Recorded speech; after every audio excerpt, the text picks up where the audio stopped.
You are now joining the live broadcast of the Crime by Show podcast. I'm about to go live on Instagram. Excuse me for the awkward angle, but I don't know how else to set it up.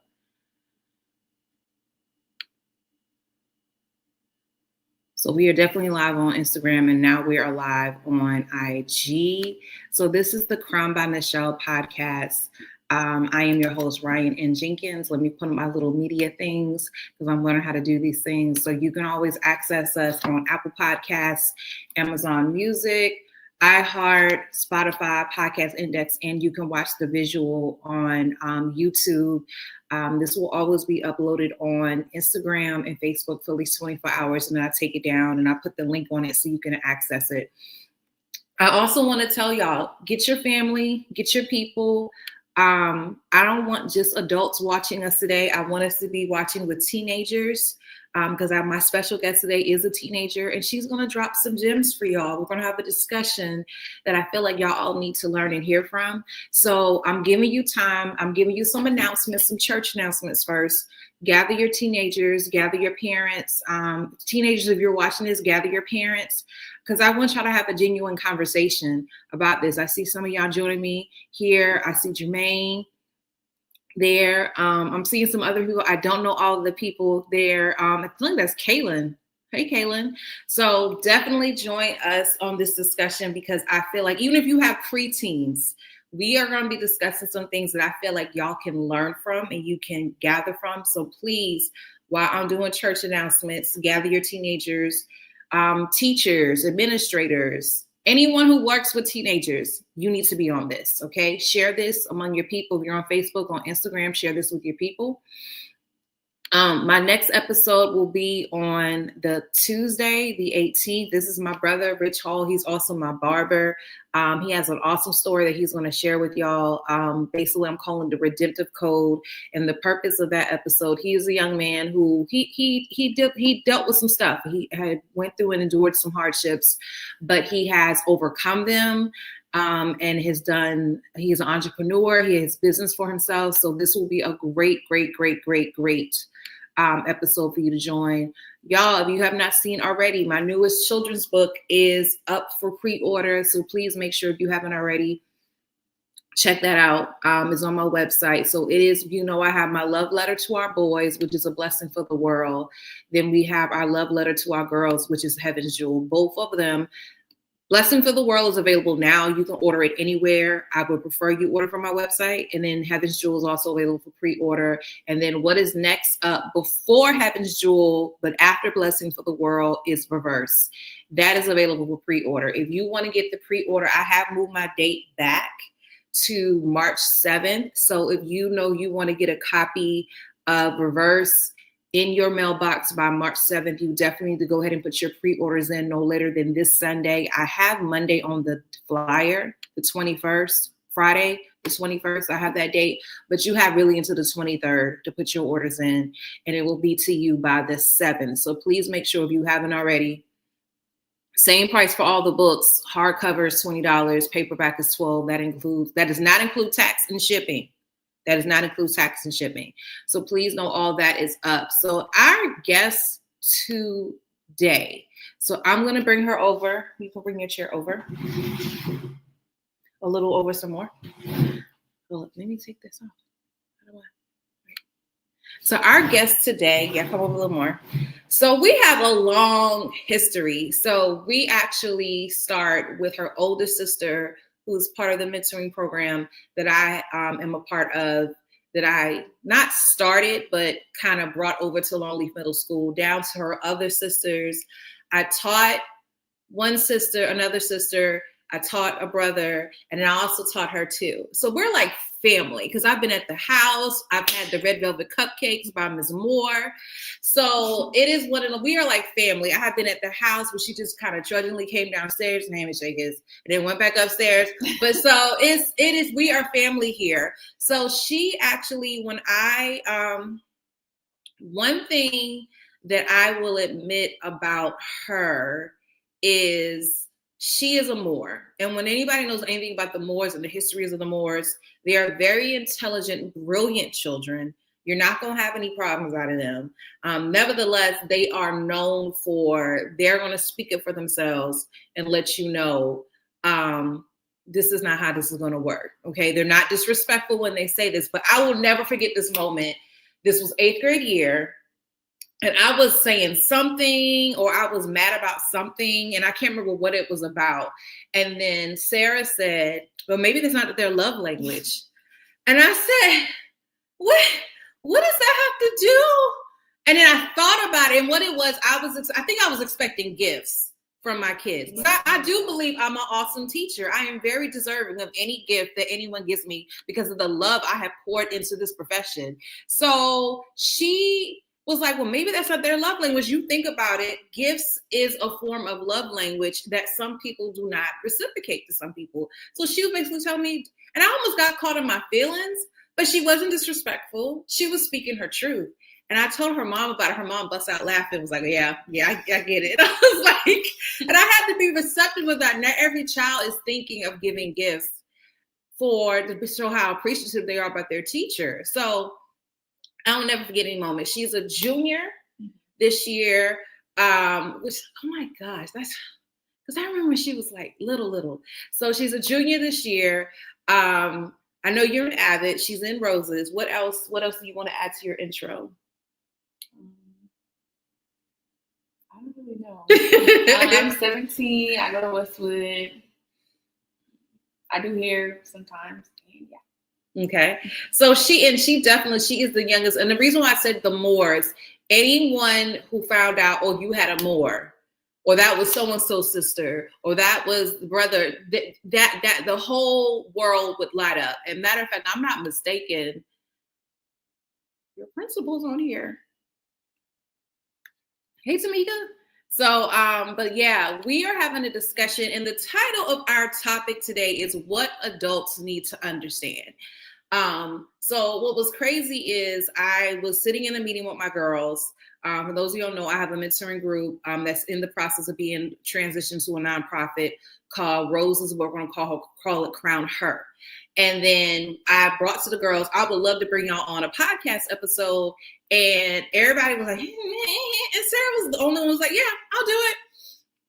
So then it was funny. I fast forward to our last meeting when I brought up that Sarah was going to be on the podcast. Why didn't you? I said, no, I asked you. You didn't want to do it. So we'll see what we'll do later on.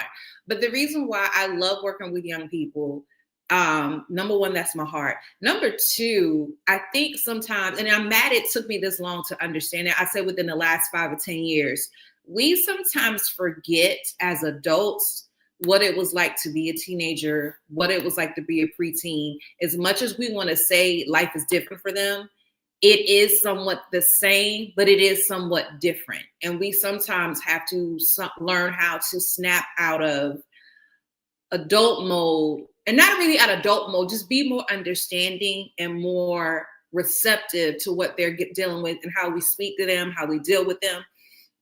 So that's why the title of this episode is called What Adults. I want to say parents, but it's not just parents, because I even thinking about me as a teacher, and I understood this more in my latter years, just how we would sometimes deal with our young people can come off as very disrespectful, but yet we want them to come at us with respect. And let's be honest, for those of you who are my 1980s babies, I would even throw the 90s babies in there. We came from a generation, adults were allowed to talk to us any kind of way, and we were accepting of it. And let's be honest, it was dysfunctional. It wasn't correct. So her first thing that she wants us to understand is how education is different today. So I want you to elaborate on that, and then I'll pose some questions from there. I feel like education is different today because I feel like it's kind of changed with the COVID situation. Mm-hmm. I feel like lately teachers haven't really been teaching like they're supposed to be teaching. And I know that sounds crazy because like I haven't been in school but for so long, but it's like usually I'm used to the school of like hands-on learning, paper, pencil writing. And I know it's better to like gain more things with like computers and stuff. Technology. Yeah, technology. Mm-hmm. But some of the stuff just isn't working, and taking the easy way out instead of actually sitting down and learning something. So basically, do you feel like teachers do too much? They are too dependent on technology, and they should start incorporating the more of the hands-on? I feel like I can't really tell. I just feel like yes and no. Okay. Like lately, I've been in classrooms lately. I've been through high school so far, but I've been in classrooms lately, and it's just like teachers will give you notes or show like a slideshow and just go sit down and expect you to just like learn like that. When in reality, there's no explanation of some of the notes. There's no hands-on learning of what this looks like, because everybody has different learning techniques and strategies and things. So that's what's really hard. Oh my gosh. So there's so many things I want to add to this, and I'm going to. Number one, that's why I asked teachers to join this podcast. So we discovered more and more, as I was an avid teacher in the classroom, how notes are supposed to be given. Notes is supposed to be something you can study, but we never, like, I remember they were teaching Cornell note taking, and then they taught the focused note taking process, which is supposed to help the kids learn how to decipher and break down their notes, which means there should be some type of activity in class where the notes that I took, I broke it down with something that I'm learning, whether it's a worksheet, whether it's a video I'm watching. I can apply those notes somewhere. I can incorporate those notes. So I'm going back to those notes and I'm marking up those notes. So I definitely agree with her that I believe, because that was the biggest issue, where kids are not being taught how to write notes. They're just given notes. But on top of that, I'm not taught how to process the notes. I also agree with the fact of hands-on learning. Like me, one of the things I did going into high school, my first and last year, was we didn't do anything on the Chromebooks for the first, I want to say 2 or 3 weeks, if not 4 weeks of the semester, which I strongly recommend. We did a lot of hands. And what I mean by hands-on, it was paper and pencil. They had to write out their answers. I made copies. They had to glue stick it in their notebook. And my thing, I was learning their voice. I was learning their writing style. They weren't able to research something real quick on the internet. So it's one of those things where people have to learn. Me and my daughter really like to participate. Okay, so when you say participate, Monica, let me know how exactly you want to participate. Are you talking about in the program or in the discussion? So if it comes to discussion, it's as simply as you asking any questions and just going from there. But and I would like to hear from my parents. I would like to hear from my teachers. I haven't really been checking the comments on TikTok, which this is going to be a mess because I don't really have a good stand here. This is a bootleg stand. So hold on, let me see if I can find something heavier.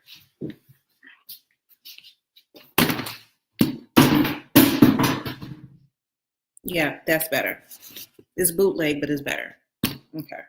All right. So I definitely want to hear from my parents, from my teachers. What do you think about that? I do think teachers are very dependent on technology. Number one, sadly, because our numbers are too high.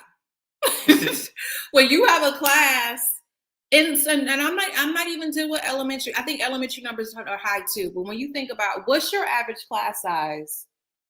I think my biggest class size right now has to be like 22. 22, which to me on a high school level, I would think that's not a bad high school size, but it also depends on, okay, how many classes are you teaching a day, the teacher? I've seen teachers where their average class size was 30, 35 kids. And when you're teaching 4 or 5 classes a day, and then you have all those kids in a semester, that's a lot of work you have to be graded. And then you also have sometimes, depending on your admin, you have the expectation where you have to put in so many grades a week, which you didn't hint at this, but I do want to ask that.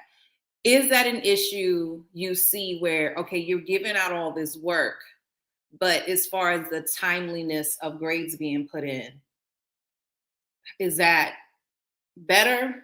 Or it depends on the teacher? It depends on the teacher. Okay. And that was as an avid teacher, I had to check my kids' grades. So I could see it never failed. Never.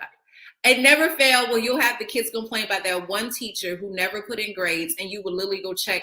Parents, you don't know, if you click on parent portal, you check on the grade, you scroll all the way down, it shows you the last time that teacher's updated grades. And it was sad when you would see that teachers hadn't updated grades in over a month, which is despicable. Okay, the reality is they should be putting in at least one grade per week, So it's so many things more I want to discuss about that, but I don't want to take away from the other points that she gave us.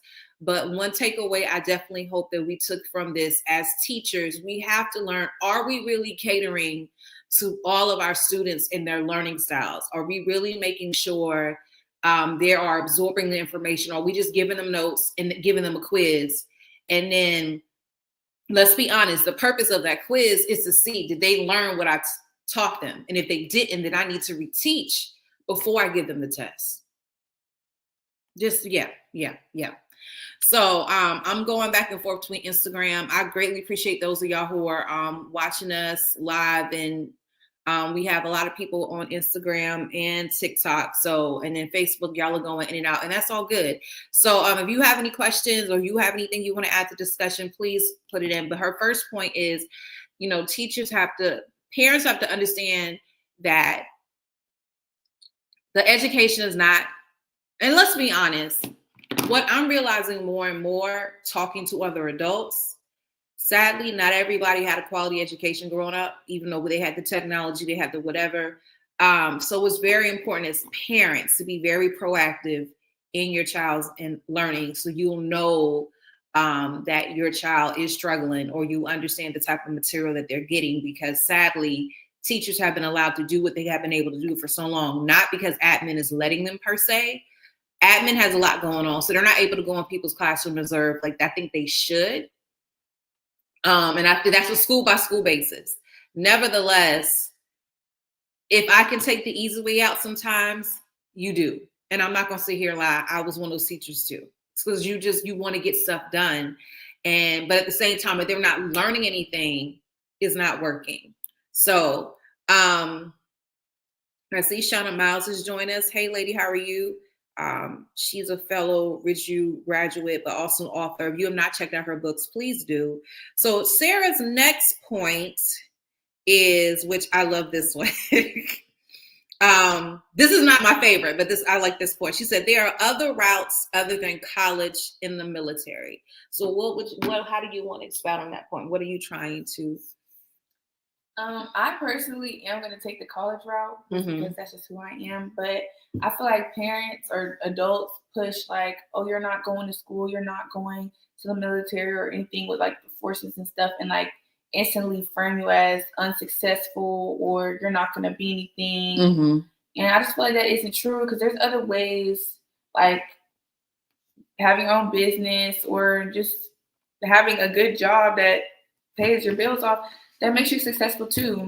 Okay. So, and I definitely agree with that. Like one thing I realized as I got older, I felt like me and my brother both, now he may disagree with me, but I feel like we both should have went to a technical school before we even went to college, because we just went to college because it was expected. It wasn't like, are you going to college? It's where. And we really did not have we were academically, we could have handled college, but I felt like there was some struggles we both dealt with because we did not solidify, what's the word I want to say, our study skills, our work habits in high school. So I definitely strongly agree with that. And then we got to stop telling our kids college or military. There is an in-between with that. Because some kids, it just takes them a minute to figure it out. So, and it makes no sense, even though you can be done with technical school in 2 years, but what's the point of going to technical school if you don't know what you want to do? So I don't see anything wrong. If they're home and they're working, I don't see anything wrong with that. Because I remember telling my son that. No, I didn't tell him that. Because he was debating, I'm not going to school. And I was just like, dude, you're not going to be at the house. But when I think about it, if that was his genuine concern, I could have let him stay at the house, figure it out, work, and then we'll go from there. Matter of fact, I want to say his girlfriend. I'm saying that's weird because I still haven't met her yet. But his girlfriend, he admits she's figuring it out. She's not in school. They both graduated the same year. She's still trying to figure out what she wants to do. So I strongly recommend, as parents, that's a decision you have to make for yourself. Now, what you're not going to do but just sitting up at the house, just chilling. That is not an option. Like, you got to pay some bills. Maybe you want to take on this phone bill. Maybe you want to take on your insurance, and then you're paying something, not just sitting up at the house. Or if you do work, I need to take so much out the check and put up a savings. So if you decide to get your own place, you have that money up. Like, something has to work. So we are transitioning into adulthood and not into bumism. So I truly expect that. And then a lot of us, and I won't say a lot, some of us, sadly, I don't like, y'all, excuse me, this is bothering me. Hold on, y'all. Okay, that's better. I think it's zoomed in. Okay. So, and then another thing we got to stop doing is, and sadly, I've seen some of my former students. You went to college, but you're doing nothing with the degree. Like, you spent all that money, and for what? So, and I remember one young lady, we had dinner, she took me out to dinner, which my former students, that is my love language. Let me take you out to eat. Sure. So we were out to eat, and we were talking about what are her next plans after graduation. And she said, well, I'm going to go to grad. I said, well, what do you want to do with your degree? She said, I'm going to go to grad school. And so what do you want to do with it? Mm-hmm. So you're going to school to get more, and I don't know if this was because you can go to graduate school on scholarships. So I don't know if this was something where she had money to go. But my thing is, you're going to school just to get a degree, but you're not going to do anything with it. Don't do that. Don't do that. So genuinely know what you want to do, and it's okay if you know what you want to do, and then you realize that's changed and that's shifted. I get that, but nevertheless, don't just go to college just to say you went to college and you're not going to do anything with it. So I'm going back and forth between Instagram to see if anybody has any questions. I see you, Brandon. That's another former student of mine. I see you, Will. Went to university together. Other names I do not recognize, even though I may know who you are. All right. So the next thing the point that she made was yelling does not resolve issues. Please elaborate on that point, Sarah. I feel like adults, instead of, like you said, y'all grew up like with also kind of a different type of parenting, mm-hmm. instead of actual like communication and listening. Mm-hmm. People tend to, when you have a problem with either how your child acts or how a younger person acts towards you, they just tend to yell because they feel like they have that I don't know, that power too, but I don't think that solves any problems. I feel like that actually makes more problems and makes things escalate. Mm-hmm. Also, it's like, I feel like with young people, especially in our community, like it's so easy to yell at each other versus actually talking, mm-hmm. and understanding where you're coming from. And I feel like that makes a bad thing for growing up, mm-hmm. as a child, because like you're just going to continue to push that moral into people's face, and it's just not it. Mm. And then crazily, when you watch, are you into like reality TV? Mm-hmm. So what is normally the narrative on these shows? I was just gonna say like baddies, like just fighting, yelling, just acting the best on TV. You don't have to do that. Like, you don't. Especially it be over little things like, oh, she just like cut a banana wrong and now y'all fighting. It doesn't have to be like that. Like, it's just, also we have to stop watching those shows, to be honest. Like, it's just not. And I think, but also we have to get to a place and normalize that at the end of the day, it's entertainment. They're doing all that, yeah, because people are watching it. So because people like to watch it, then you find yourself doing all this stuff. And let's be honest, if people weren't, like, one thing, I haven't watched it in years, but when I did watch Atlanta Housewives, I noticed the people who didn't bring as much drama, those are the ones who got kicked off the show. But if you brought the drama every single season, or your contract was renewed and your money would go up. And that's a sad thing, a sad reflection on our society. But this is one thing I wished I was cognizant about it with Joshua. And I'll admit it came out of Bible study with my pastors. We have this thing we do on July called Focus with the Family. And he was just talking about how we talk to our kids sometimes can be very demeaning. And I was very cognizant because I'm gonna be honest with you, as much as I love my mom and my dad, they could yell a lot. And it's like, can y'all just talk to me? And I remember my son telling me one time, I don't know what we were talking about, but he finally just said, "Why are you yelling?" And I said, and I thought, I was like, and I don't think he was like 11 or 12. He was very young. And I had to think about that thing and like, oh, why am I yelling? Now the old me who was reflecting of my parental culture I grew up with, who are you to question? And my mom would say like, "I'm your mama, you're not my mama." Like, yeah, and it's like at the end of the day, we don't want them to disrespect us, so why are we allowed to disrespect them? Now, I do believe sometimes our yelling comes out of a place of frustration, and I do think sometimes if I've talked to you about this over and over and over again, then I'm allowed to escalate it just a little bit. But I do think we have to do a better job as an adults. We have to treat our kids the way we want to be treated. We have to speak to them in a way that they want to be treated. I would even say this is something I also wish I had learned more when I was a teacher, because I used to, oh my God, I remember my coworkers called me the drill sergeant. Number one, because they didn't think, because I looked very innocent and they thought I was this cute little teacher and I didn't know what I was doing.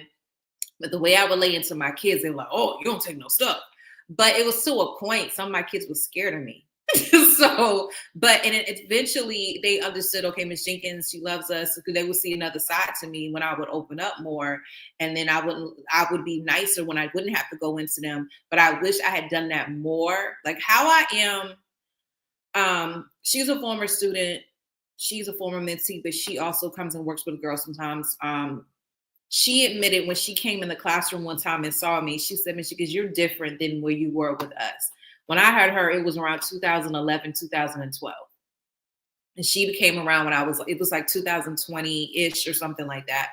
But it was just like, and it was one of those things, I'll admit, even God was on me, like, you say you're a Christian, but do your kids really know that through your actions? Like, do you always have to be yelling and hollering? And every now and again, you got to elevate your voice to get their attention. But I had learned as a teacher, just stand up in front of the classroom and give them the look. You'll be surprised at how quiet they will get it together, because they don't like that look, and they will get it together. You don't have to yell at the top of your voice. You don't have to scream. And even at parents, when we're talking to them, if you have to take a minute and breathe, take a minute to breathe and calmly talk to them. Okay. My son, another example. One of the reasons why I'm glad, one of the things I don't miss, because he's in college, is his room is like 2 doors from my room when he plays video games. And they act like they're the only ones in the house. So there's some things that are said that I had to bust down the door, but then I calmly said, "If I have to come in this room again, you need to get off the game." That was the end of it. But I could have come in there. I know you're not up in my house. It's like, do we really want somebody coming at us that way? And why would we let kids believe that that's okay? So I keep going back and forth to see if any of y'all have any questions or any comments. Like, I would love for y'all to join the conversation. But even as teachers, when we're dealing with kids, we sometimes need to be like kids will pick on me about this, but I'll be like, "Go outside."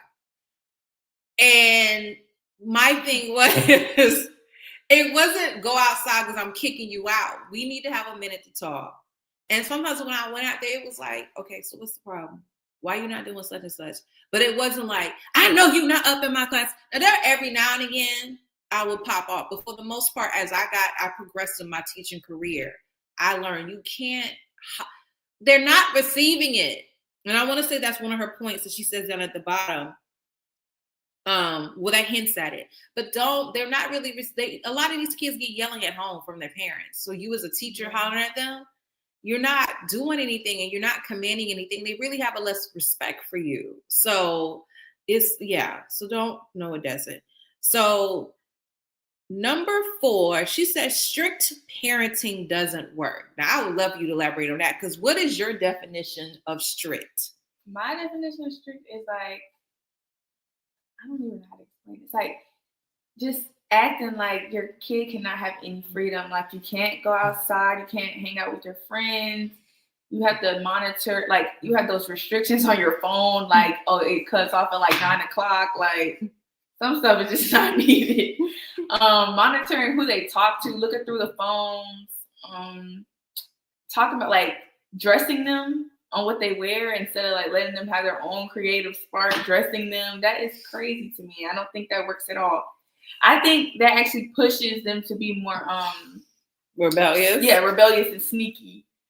And also like not having a boyfriend until you're like 16, 17, 18. That's crazy. Okay. All right. So some of this is the one point I knew we were going to disagree on, because I'm an adult. Okay. So the dressing, how would you like to dress and you feel like you can't dress?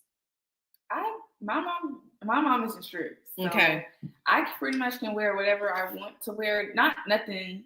It's also just a thing of just like, I can get where some parents and adults come from with that, because like some things are just like not appropriate for certain places. Mm-hmm. But I don't think having like your stomach showing is a problem, or wearing shorts or ripped jeans or anything is a problem, because it's like you can be yourself. But now wearing that stuff to school per se, I can get why parents be like, don't wear that, or teachers would be like, don't wear that. But like if I'm going out with my friends, I might as well, like, sometimes it's hot outside and you want to look cute.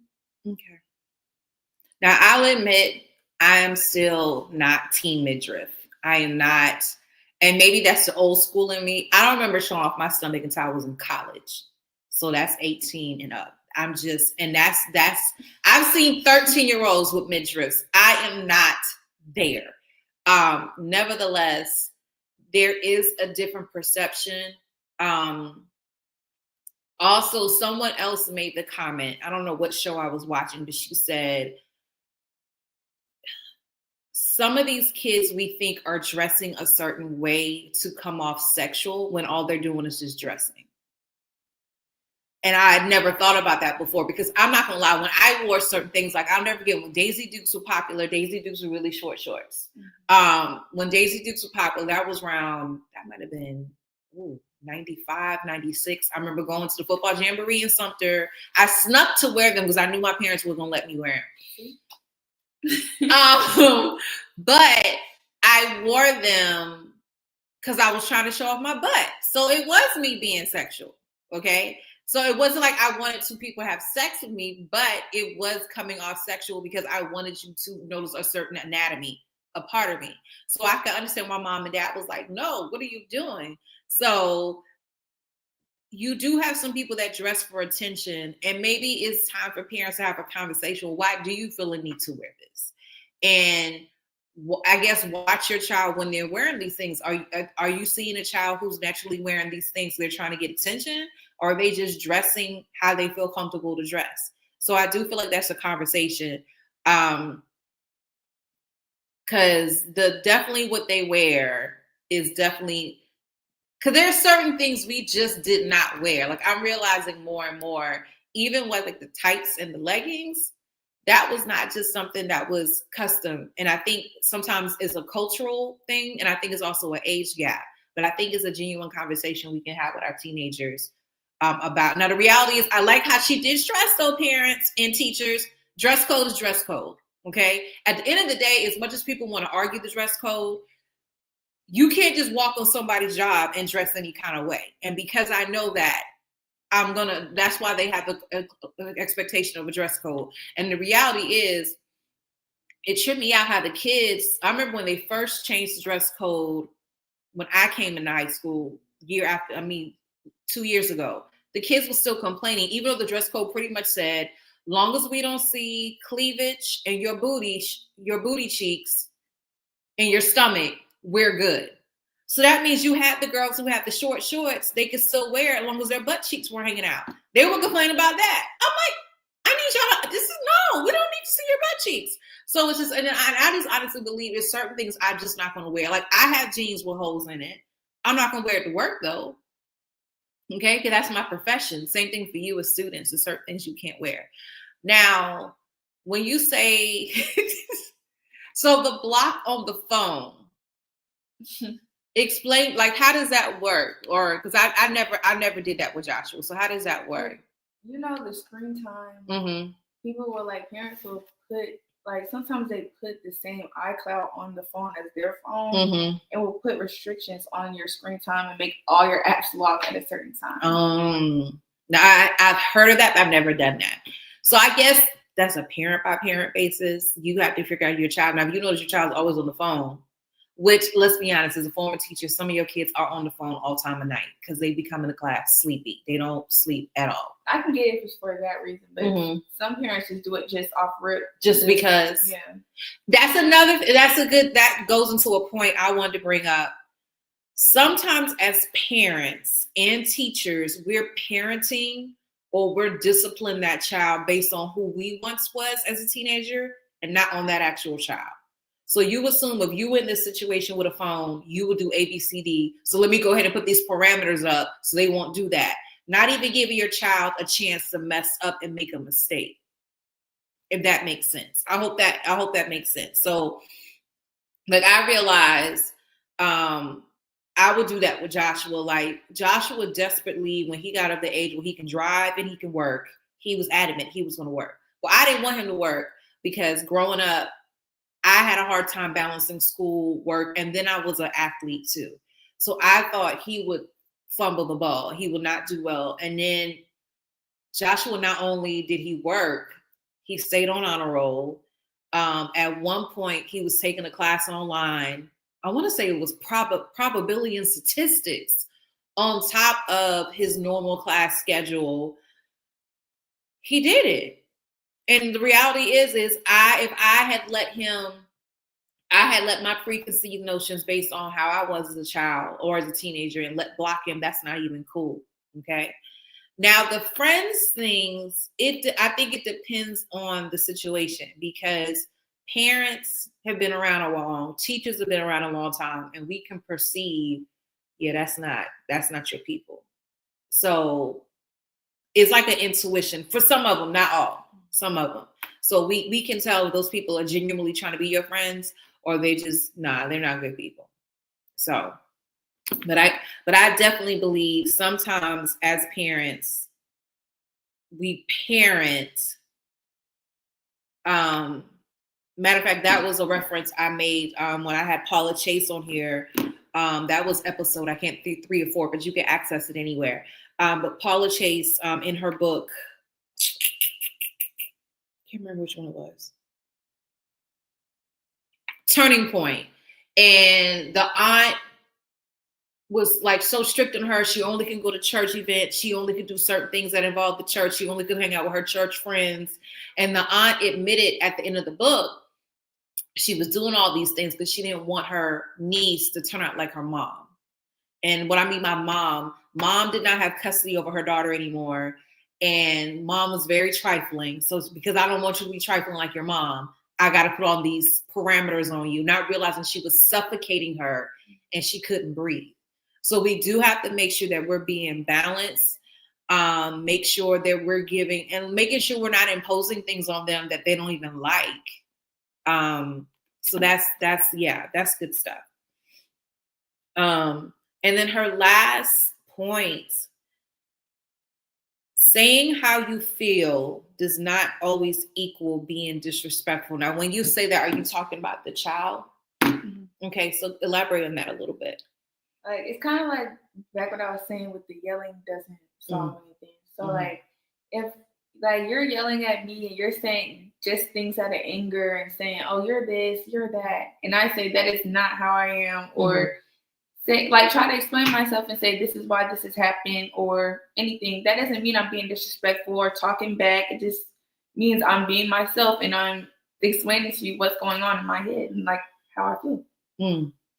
And this actually goes back to another episode I brought in Janelle Butler, who is a licensed counselor. She has her own practice, Cope by Janelle. And that was a point she brought up, how we tell kids they can't huff and puff. But let's be honest, if they say something that aggravates us, we huff and puff. We roll our eyes. So why is it that when kids do that, basically we are telling their kids they're not allowed to feel? Now, I'm not saying every time I say something, you just, that is disrespectful. That is disrespectful. But if they're just sitting there and they just, I don't think there's anything wrong with that. And I think that's a culture divide there. That's a generational divide there, where we weren't allowed. I wish I told Barbara, I didn't like when you did such and such. No, I will never forget the first and last time. I don't want to say it was the last time, but I remember this was the first time I deliberately yelled at my mom. She came to pick me up from school, and she told me she was going to be there a certain time. She did not come at the time she said she was coming.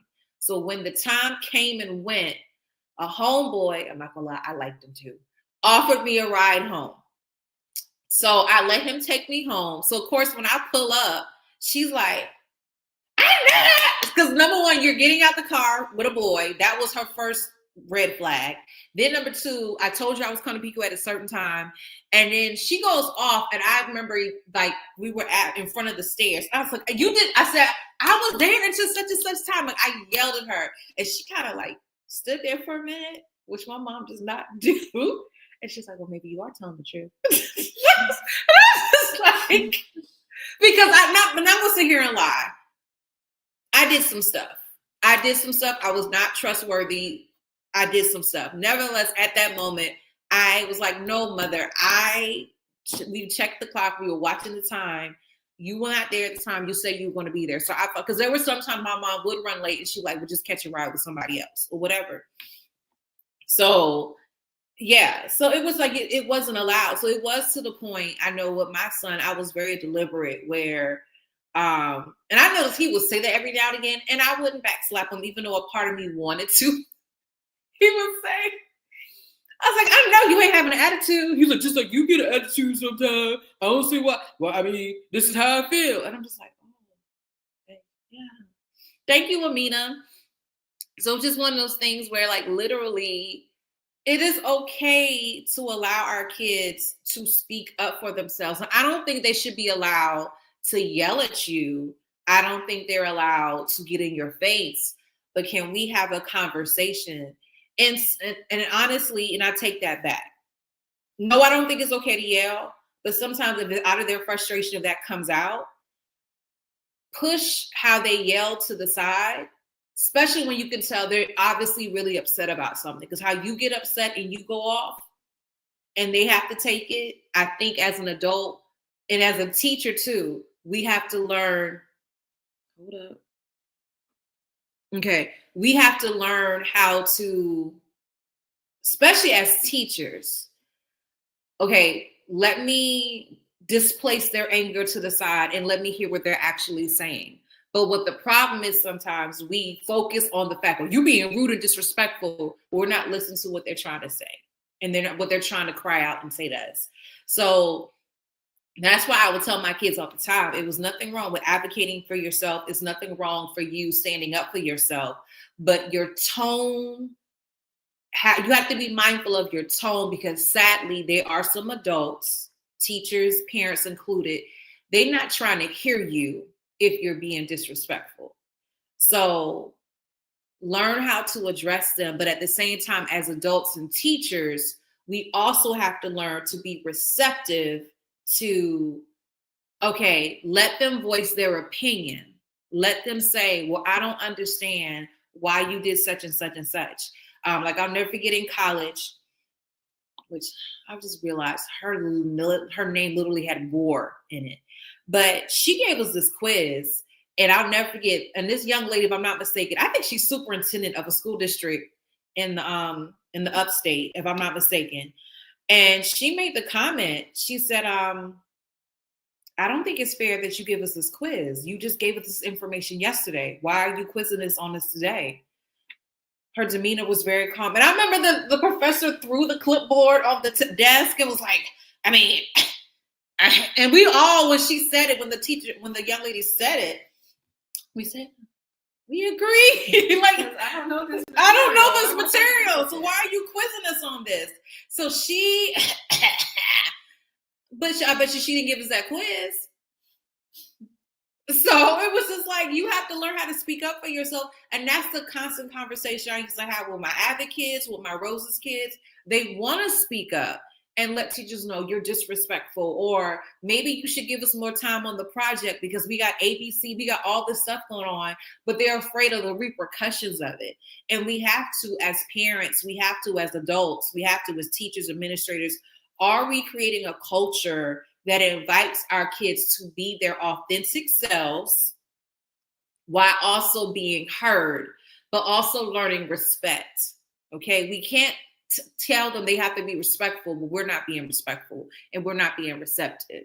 So Amina had another comment. She says, healthy communication and having compassion to comprehend their emotional regulation or lack thereof is showing up. Yeah, because some of these kids sadly don't know how to calmly talk. And I'm speaking more to my teachers. Okay. I'm even speaking to my adoptive parents where you got in this child who they came from a household that was very, very tumultuous and it was nothing but chaos. So they don't know how to talk. They don't know how to communicate. So we have to learn how to give them grace to get through that and to learn how to voice out their feelings. Some of you, I would strongly recommend, if you know this is a problem in your household and you've been living like this for years with your kids, therapy, group therapy, family therapy, because obviously you're not getting it. So you need to have someone else come in and talk about it. So if you definitely need a therapist, I can recommend you to some people. I know some people who do group counseling. I know some people who do one-on-one. I know Janelle. She counsels adults, but she also does, she works with adolescents. She actually came out of the school system. For years, she worked with middle school kids. So it's just one of those things where literally that point alone kind of tied into all the rest of it. Are we allowing our kids to have a voice? Excuse me, because they will. Because I was that child. My mom and daddy would tell me, no, you can't do such and such. And did I do it anyway? Okay. So like, true story. Me and Joshua have been talking about him getting this tattoo. I find out like it was like April of last year. Joshua had a tattoo since like December. Number one, the fact that he was able to hide it from me that long. But we get up, like depending on his work schedule, he gets in later than me. I'm already in bed. And then I went to work and he had late start. And not only does he have one, y'all, Joshua has 1, 2, 3, 4. I think he has 5 or 6. I'm like, you done lost your freaking mind. Like, what is wrong with you? By the end of the day, he's 18. There's nothing I can do about that. And I think for me, because I'm not a tattoo person, I could understand the one. And even I understand, I mean, I didn't understand that one, because that one is like, I wish y'all saw how big that first tattoo was. It was huge.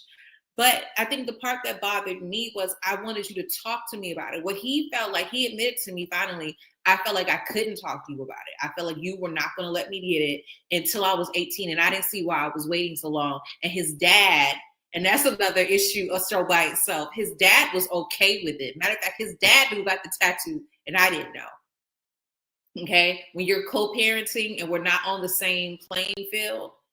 Okay. So it's just one of those things where definitely we have to learn how to be more receptive with our kids. So I'm going to go over her points one more time. So again, her first point that she gave us that school is definitely different for this generation.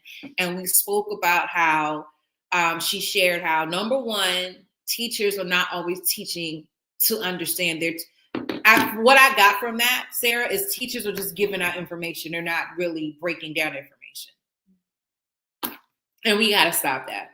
like the pacing guides. I don't say we have to totally do away with pacing guides, but every pacing guide is different for each child. And especially when you have overcrowded classrooms, you have to learn, do I really know that all these kids really get it? Okay. And she even mentioned going back to hands-on learning, paper and pencil writing. Okay. Because sadly, I'm realizing this is a generation of kids. If they can copy and paste, if they can chat GPT it, they're going to do it. And they don't, and at the end of the day, especially when you have certain parents, not all they care about is the grade. They're not looking at the type of assignments you're bringing home. They're not looking at the type of assessments you have. They're looking at your grade. So if you're coming home with that A and that B that they expect you to have, then of course the kids are going to cheat to get the grade. Like, we have to realize the reason why kids cheat. It's not because they're always lazy. I think sometimes it's pressure.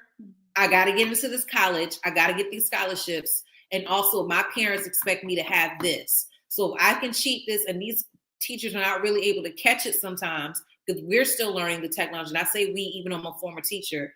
I didn't know anything about ChatGPT last year. Okay. So again, it's one of those things where, well, let me just go ahead and put this in, because the reality is, sadly, not all. Some teachers do assign too much work. It's you doing too much, and then you don't grade it. That's another episode. And then her second point is there's other routes other than college and military. Like, this is a conversation. If you're not already having these conversations with your young people, I'll admit Joshua went back and forth for a while about what exactly he wanted to do. It wasn't until like maybe 6th grade he was like civil engineering, and then being a tattoo artist popped in there somewhere. Which I still feel like he's going to pursue that at one point, but you legally cannot practice as a tattoo artist until you're 21. I didn't know that. So we did our research and we asked people, this guy named Spirit, who's a local tattoo artist here in Columbia. We talked to him about it. He's like, yeah, he has to be 21 anyway to even come into the shop. So I was like, okay, Joshua, between 18 and 21, what's your plan? So he's still in school now, on the dean's list, studying civil engineering. But it's very imperative for parents, number one, stop expecting your kids just to know what they're going to do. Talk to them about it. Talk to them about what they like to do. Sarah admits she does hair. So Sarah may decide, you know what, maybe even though she says she wants to go to college, she may decide, you know what, I'm just going to do hair. And I don't think okay. And that's okay. I had one young lady, I ran into her mom. She was a Rose too. And Mom admitted she went to college and was successful, but she hated it. Right. A lot of people hate their job. They do all this and end up hating their job again.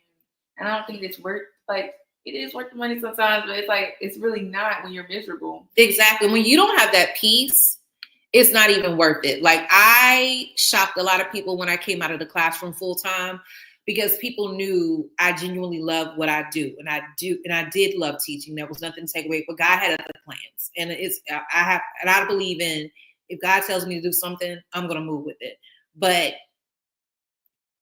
sadly, we have, and maybe not our generation, maybe partly our generation, but definitely the generation before us would work on a job 30, 40, 50 years, because I got to collect that retirement check. Even though I hate this job, I hate being here, but I got to secure a future for my family. And they don't know to step out of doing something different, or being an entrepreneur, or just chilling and trying to figure it out, which I never understood. The more and more I understood youth, why do we expect 18-year-olds to know what they're going to do for the rest of their life when we have literally 40-year-old people who are still trying to figure it out? Okay. So like, eventually, I'm going to bring him on the podcast. We just have to figure out his schedule. My brother, like my real brother, it took him a minute to figure out what he wanted to do. And it was nothing wrong with that. I know my mom and my dad struggled with that. And I did, because it was like, you're brilliant, you're intelligent. Why can't you do this? But his thing is, he didn't know. I feel like that comes from like the narrative of pushing like the military and the colleges. Like, if you're not doing this or that, what are you doing? Mm-hmm. But in reality, sometimes you can just do what you really feel like you want to do. So it's just like, let them, which a lot of people I think push military because that's guaranteed income, which I'm not knocking them. I have a lot of family members who did the military. And but my thing is make sure that's something you genuinely want to do, because I'll admit today's military is definitely different given what's going on in the climate, our society, and our world. Nevertheless, what do I want to say? It should be college or military and not in between. Okay. Like let them have some options. Let them try to figure it out. I'm thinking about some people right now that they're at the house, but they're working, and because they want to figure it out for themselves, because you never know. Okay. And I don't think there's anything wrong with pursuing different things if you're happy and you're able to sustain yourself, as long as you're not having to borrow money and you're sustaining yourself. I think that works. Okay. So, and then her last point, yelling does not resolve issues. We have, and this is just a society thing. We have to get to a place. Hold on. Which I think I have enough power. I'm going to stand this up. Really? Sorry, my TikTok is acting up. So we have to get to a place where we learn how to have conversations with people without yelling. Like that is a huge thing. One thing we would do in Avid is called Socratic seminars, where we would have a discussion and you really have to teach the kids, I understand what you're saying, or you made a good point about such and such. But what I would like to say, like you have to teach kids, and sadly we have to teach adults, but definitely parenting adults, period. We can't expect kids to receive anything and you're being disrespectful and you're being rude. We got to work on that. And I would even say that even goes to the coaching culture. That is very unpopular. I don't think coaches have to curse you out to make their point. I really don't think so. Like that is something which trips me out. We don't want our teachers to do that, but our coaches are allowed to do that. Like there has to be a healthy divide where we can learn how to talk to people and deal with issues without cursing them out, without demeaning them, without being disrespectful. Not saying that people will not get on our nerves, not saying that people won't do something that bothers us, but you have to learn how to speak to people without demeaning them and making them feel like worse than what they already feel. Then she said, strict parenting doesn't work. That was the only point we kind of disagreed with. One thing as parents, as teachers, well, definitely as parents, as adults, you have to learn, number one, know your child. Why exactly are they dressing the way they're dressing? Why exactly are they hanging out with some of these people? Are we even taking the time to get to know these friends, invite them to the house so we can watch them and we can see?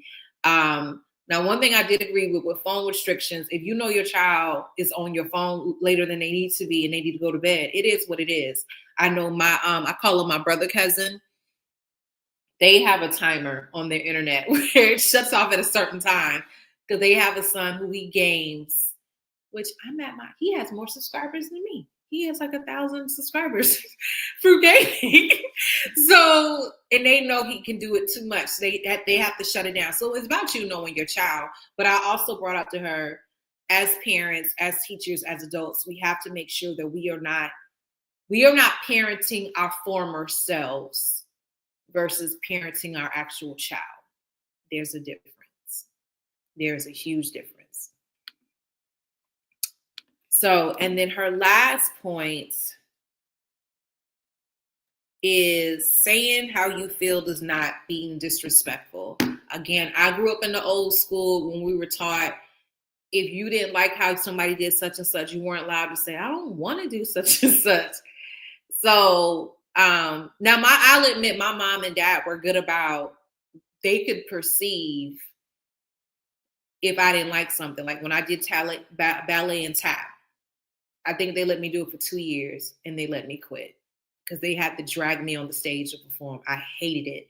So my mom was like, okay, this is not hers. So I do respect that. But as far as, okay, maybe it was something to eat, or maybe it was, they wanted to go somewhere and it's like, no, I really don't want to do that. Like, speaking up for themselves, or I didn't like the fact that you felt the need to, like, one thing I didn't like that my mom used to do is she would talk about why you can't be like so-and-so. Yeah, I don't like when people compare their kids to people. I just feel like that just pushes them into like this little box of like, oh, I have to be like this, I have to do this. And it stresses you out. And I just, no. And it's like, just accept me for who I am. And I'll never forget, I was on a panel and someone brought that up and the young lady said it. And I was like, amen. And of course, I didn't look at my mom when I said that, but I was thinking it because that is the worst thing you can do as a parent. Why you can't act like such and such? No. No, it's called just address the behavior, but don't try to compare them to another child like that. No, because I think number one, as teenagers, hey Kennedy, as teenagers, we struggle. When I say we, I'm thinking about back in the day. You struggle with insecurity, trying to figure out who you are. So to have somebody on top of that tell me who I should and should not be, that's not cool. So this was fun. I feel like we may be able to do this again. So we will see. So I'll admit the Crown by Michelle podcast, we are transitioning because my schedule will be changing. I'm still waiting to hear. I won't know probably till into March. So if that's the case, we will stop airing at night. We will air during the day. Like my next podcast is with Author. Well, it's not the next one, but there's a week in March, and I'll tell y'all the dates now while I'm talking to y'all. So the next podcast will not be until, well, the next one is going to be on Tuesday. Make sure y'all tune in. That is with my brother, Rich, who is a barber. He owns a barbershop off of Fairfield Road called Rich Cuts. We're talking about the redemption code. What I love about Rich's story is Rich has been through some things, but he has overcome them. He owns his own business. He's a family man. That is my brother. So I'm bringing him on Tuesday. That's going to be live. He's going to be here in person. And then after his podcast, I will not have another podcast until the 2nd of March. And then I'm going to have one on the 4th. And I want to say I'm going to have one on the 3rd or the 4th too, but it's going to be during the day. The 2nd and the 4th. The 2nd is going to be with Amber Blake, who she wrote a book about prayer specific for our children, praying for our children, make sure we have the best for them. Then you have another podcast episode on the 4th. Those are both going to air between 7:30 and 8. I will post the flyers so y'all will see the time.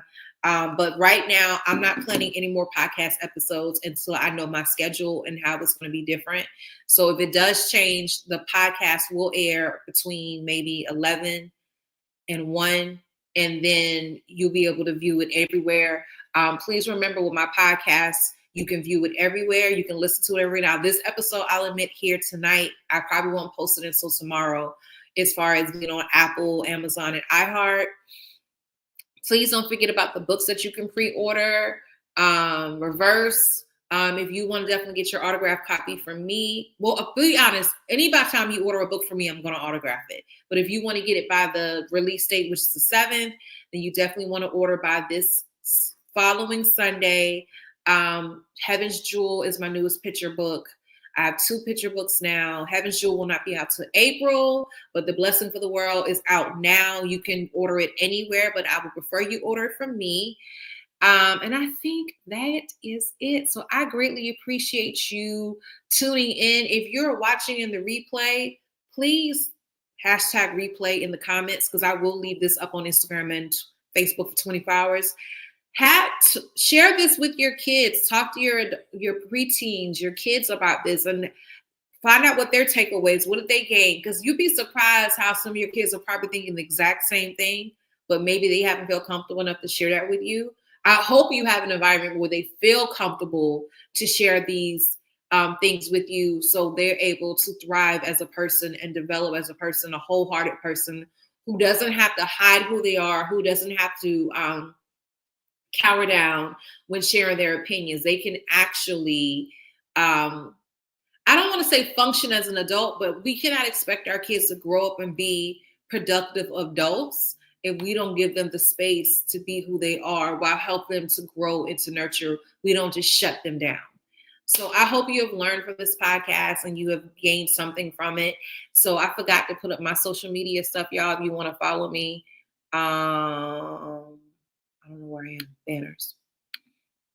So again, I'm on all social media platforms. I'm on TikTok. I'm on Instagram, Blue Sky. Yeah. All that good stuff, YouTube. And then you also access my website where you can find more information about me. That's my first and last name, my first, my middle initial, last name. My social media handle is my website. So thank y'all for tuning in. I will see you on Tuesday at 8 o'clock on IG, Facebook, TikTok, and YouTube. Have a good night.